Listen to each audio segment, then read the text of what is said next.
Greetings, Uncle Travelling Matt here, and welcome to another episode of Pilgrim Places of the British Isles. And today I've been to the city of St Albans in Hertfordshire to look at the pilgrimage site of St Alban and another saint that are located there. And I have to say, it's not the first time I've been, but St Albans is literally one of my favourite pilgrimage sites in Britain. And one of the reasons is it is amongst the earliest. It probably is the earliest. So it's all about St Albans. So I'll tell you a story, and we don't know. There's a lot shrouded in mist. The story was originally told in Bede, and then, of course, retold in the Middle Ages with more details added. So, how much is reliable is, as with all these things, negotiable, but we can be sure that something happened, and it was something along the lines of what's said. So back in Roman times, St Albans, or at least not the modern city of St Albans on the hill, but below by the river, was a great city. It was the third largest Roman city in Britain, and it was called Verulamium. And Verulamium, it was encircled by a wall, it had baths, it had a theatre, which you can still go and visit. It had a huge basilica where, they did the law, and it had temples, and they found some really amazing pagan temples there. And so there was this large, thriving Roman city, and one of the citizens was a chap called Alban, and he was a pagan. But then, during the persecutions, there was a Christian priest who came to the city, and his name was Amphibalus, or at least we think it was.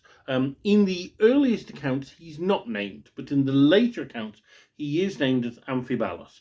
And he was this Christian priest, and he was hunted, and despite being a pagan, Alban, felt sorry for him, or, thought it was wrong that the guy was being hunted. So he gave him sanctuary. He put him up in his house and he hid him. But it was ultimately unsuccessful because they found out where he was hiding. So they went to get him. And what Alban did is he swapped cloaks with Amphibalus, so Amphibalus could escape. And it is said that Amphibalus escaped with 1,000 citizens of Verulamium who he'd converted, probably an exaggeration, and he fled to Wales. But they all got caught and killed, apart from Amphibalus. But that's for later. So as for Alban, they hauled him up before the magistrate. And the magistrate, what he said, because he knew he was a pagan, he said, right, you have to make offerings to the pagan gods. But the stories say that Alban converted to Christianity, so he refused to do it. So he was put to death. And he was put to death on a hill outside the city. Now, later, Amphibalus, well, I'll tell his story later. So what's great about the story of St. Alban in terms of pilgrimage is you can follow it. So if you go to St. Albans, the whole area of the Roman city is not built on because it's a park. And it's called Verulamium Park.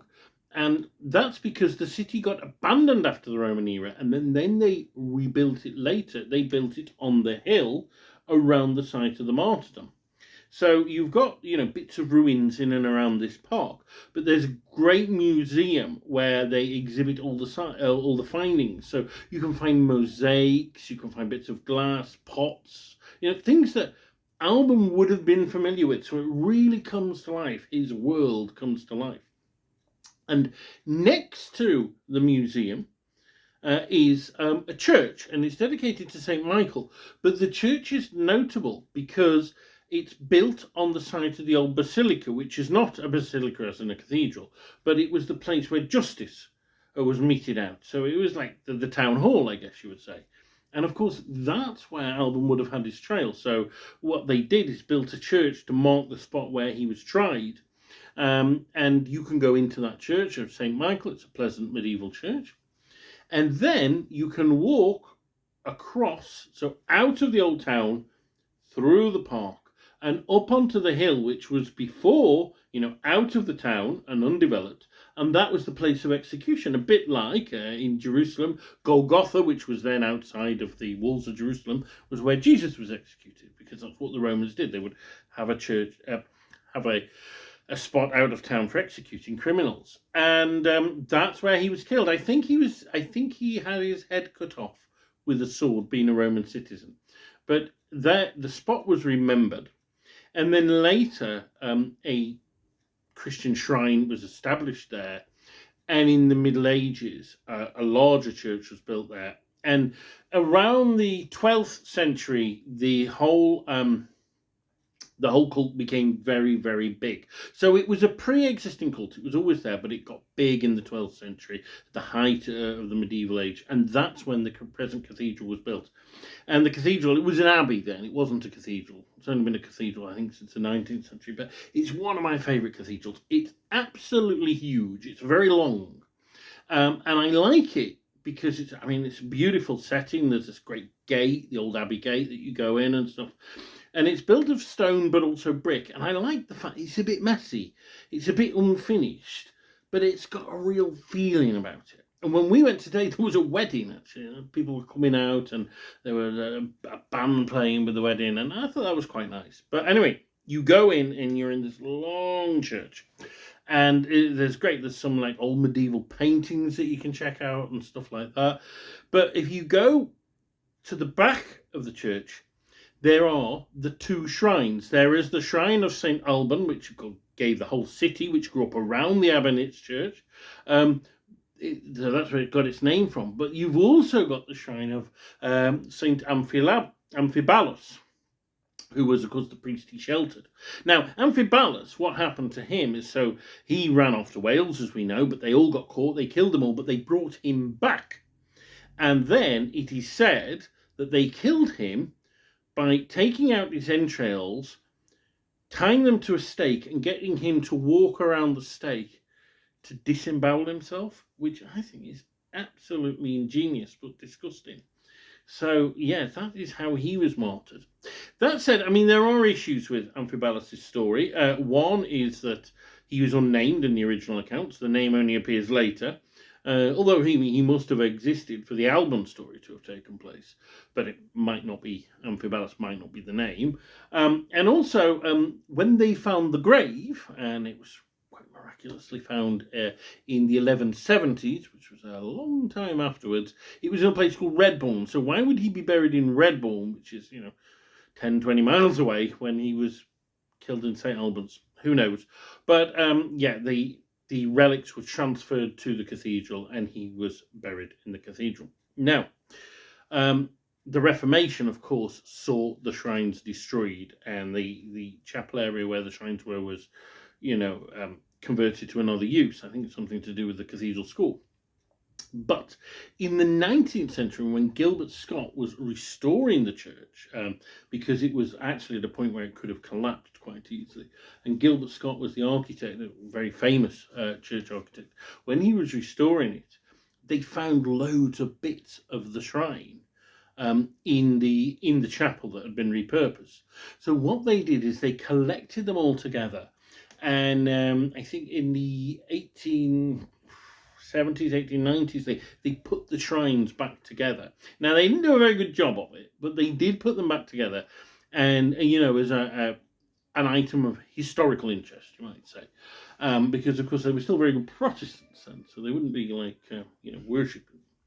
But then, in more recent times, there's been this revival of an interest in shrines. It's not the only ones where they've been rebuilt, and so they've been rebuilt properly. And the first one was, of course, St. Albans. So that was 1993. That was rebuilt in the original position, and there's this beautiful icon of him, and the shrine is there. And it is a powerful place to pray, because there is a relic of him in the shrine, because the Catholic Church had a relic of him that they presented to the Church of England, which I thought was a really nice gesture, and they had a joint consecration ceremony. And so that was that, and that shows, ecumenism can work. But then later they also rebuilt Saint Amphibalus' shrine, and that doesn't have a relic in it, but it's really nice, and I think they've done a better job of that one. And what really pleased me when I went today is when I last went about 10, 15 years ago, that wasn't there. That's only been rebuilt in 2019. And it's gorgeous, and it's in a side chapel, so it's not with St. Alban, but it's nearby, and there's this amazing series of icons showing the story of St. Amphibalus, with him, with the cloak and all that, so it's really good. So I do recommend going, and it is great because if you walk from Verulamium to the cathedral, it's a beautiful walk, especially on a summer's day. There's loads to see. There's no Roman theatre by the Church of St. Michael, where the trail was. There is the museum. There's a beautiful ornamental pond in the park, and there's one of the two contenders for the oldest pub in the country is on the way between them, the Oldie Fighting Cocks Inn. So yeah, get yourself down to St. Albans. I found it a really powerful place of prayer. It's Uncle Travelling Matt. Keep travelling.